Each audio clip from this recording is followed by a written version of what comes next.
syariat puasa itu ternyata syariat puasa itu beda dengan syariat-syariat yang lain.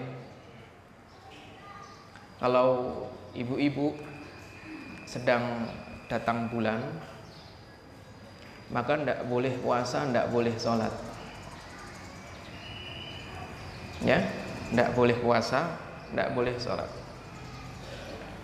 Tidak sholatnya tidak perlu diganti, tapi tidak puasanya harus diganti. Ya. Ketika datang bulan, tidak baca Quran, tidak baca Qurannya tidak perlu diqadha, tapi tidak puasanya harus tetap diqadha. Dan itu mengisyaratkan kepada kita bahwa memang puasa ini mau tidak mau, suka tidak suka, manusia harus menjalaninya. Dan yang lebih dahsyat daripada itu, puasa itu adalah ibadah yang Allah jadikan sebagai kafarat kalau kita melakukan pelanggaran-pelanggaran di dalam syariat ini. Contohnya, ibu naik haji, kemudian ada pelanggaran yang kita lakukan saat kita melakukan ibadah haji, maka kita harus membayar dam, betul? Denda.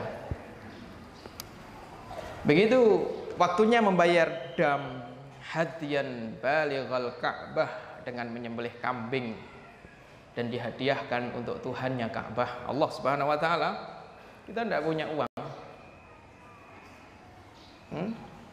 Atau kita punya uang, tapi kambing di pasar sudah habis semuanya di Mekah sana. Maka gimana bayar damnya?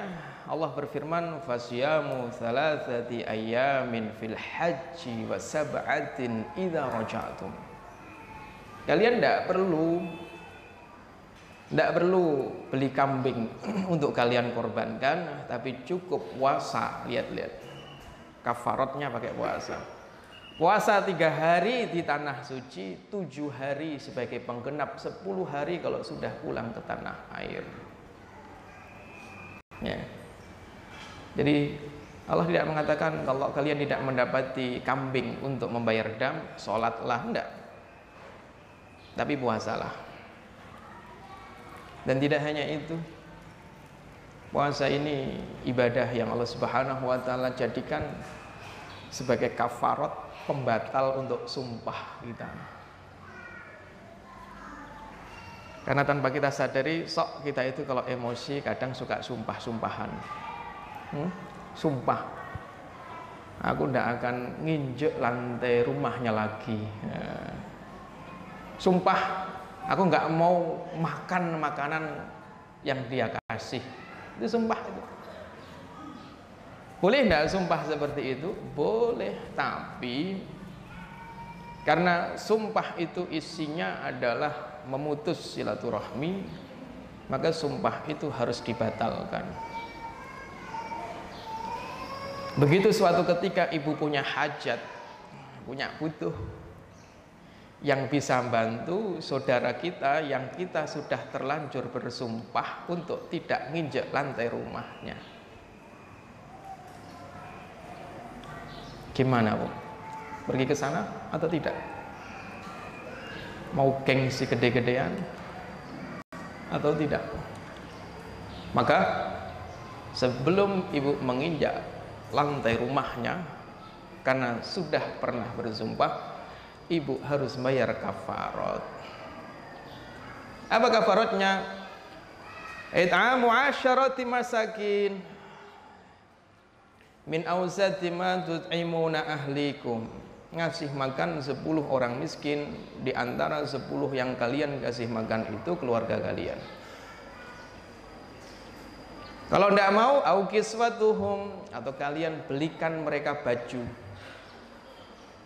Au tahriru raqabah, atau kalau kalian punya uang lebih, kalian beli budak, lalu kalian merdekakan budak itu. Kalau tidak punya uang untuk beli makan, sudah kepepet, lawang ke sana itu mau pinjam uang, kok harus bayar kafarat, ngasih makan, sedangkan nggak punya uang. Uang nggak punya untuk beli makan, uang nggak punya untuk beli baju, nggak punya uang untuk beli budak. Jangankan punya uang untuk beli budak, yang dibeli juga nggak ada. Mana sekarang kita bisa beli budak? Ya, maka Allah berfirman, siapa yang tidak mendapati itu, fasyamu salasati ayyam, maka cukup dengan menggantinya dengan puasa 3 hari. Gitu tuh. Jadi puasa itu ibadah yang menakjubkan, syariat yang harus diqadha kalau kita tinggalkan, dan Allah jadikan syariat puasa itu sebagai kafarat, penggugur kalau kita melakukan satu pelanggaran di dalam syariat ini.